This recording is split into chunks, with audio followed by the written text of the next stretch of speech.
Welcome back. How are we all doing?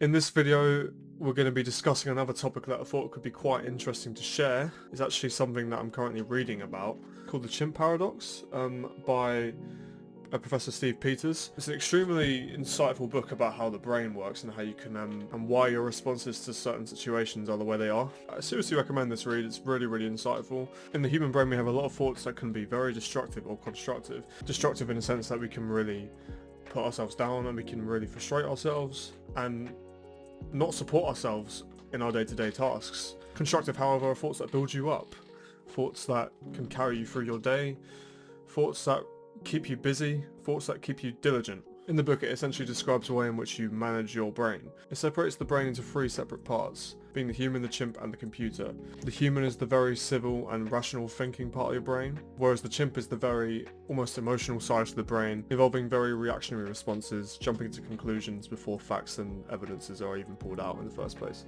To break it down really simply and in a less tedious way for myself and for you guys watching at home, when dealing with everyday situations, the human or the chimp will input a gremlin or an autopilot into the brain's computer. The chimp is a very, very strong aspect of your brain, and more than often, we will react emotionally to a lot of things, and we may potentially come to the facts and evidence afterwards and then regain our human. For example, let's say you're in an argument and you say something in the heat of the moment that you then regret. That's an example of your chimp reacting to something that it didn't like, and then your human kicks in after the conversation drifts out and mutual understanding is met. The autopilots are essentially constructive thoughts that your brain uses in its day-to-day experiences. For example, if someone overtakes you in a road, if your human responds with an autopilot, it will likely draw the conclusion, oh, this person is clearly in a rush, I feel sorry for that person, I won't take it personally because it's nothing on me.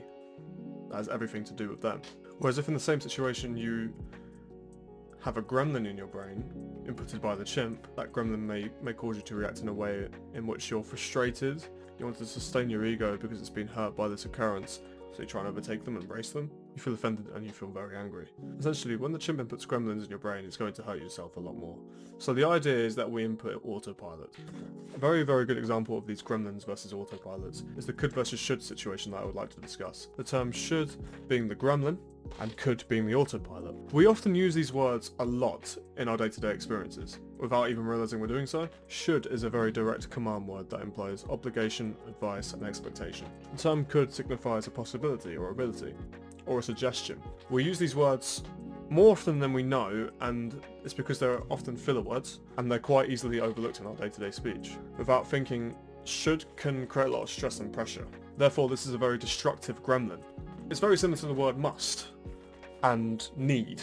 They almost make you set a mental deadline without you even realizing you're doing it, and therefore creating a lot of tension. Could, however, similar to the word might, is actually very constructive. It's actually extremely unreasonable to think about something that should and must and will happen, because sometimes they simply don't. You're setting an extremely unfair expectation on yourself.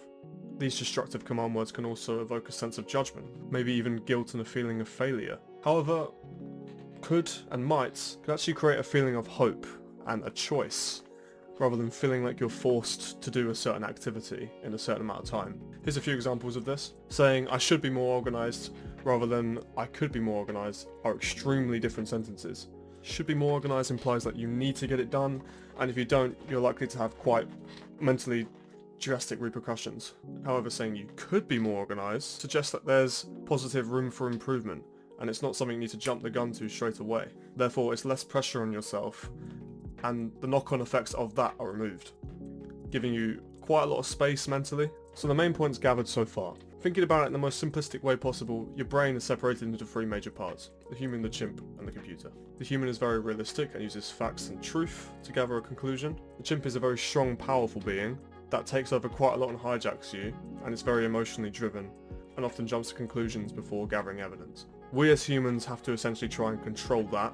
The computer is where all our information is stored in terms of muscle memory, facts, opinions, episodic memories such as birthdays, semantic, which is general knowledge, and procedural memories, which is kind of like what I just said about muscle memory. So like riding a bike, swimming. In every situation, dependent on how your brain is managed, the human will input an autopilot into the computer. It's typically very helpful and protects your peace day to day. The chimp inputs a gremlin into the computer, which can be very destructive and damaging thoughts to yourself.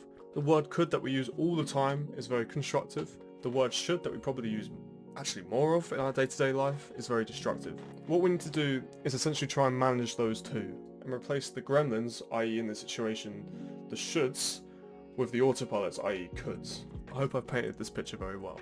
What I'd like to conclude from this example that I wanted to bring up today is that we don't realise how destructive we can be with even what we say for our mind management, and how we perform tasks and how we interact with others and how we just generally live.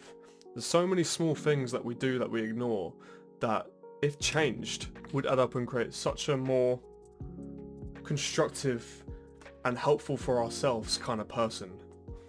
And that's exactly what we need, because too often we bring ourselves down. Be careful what you say, especially to yourself. Be easy on you. Be kind. Think about what you're saying. It might do you wonders.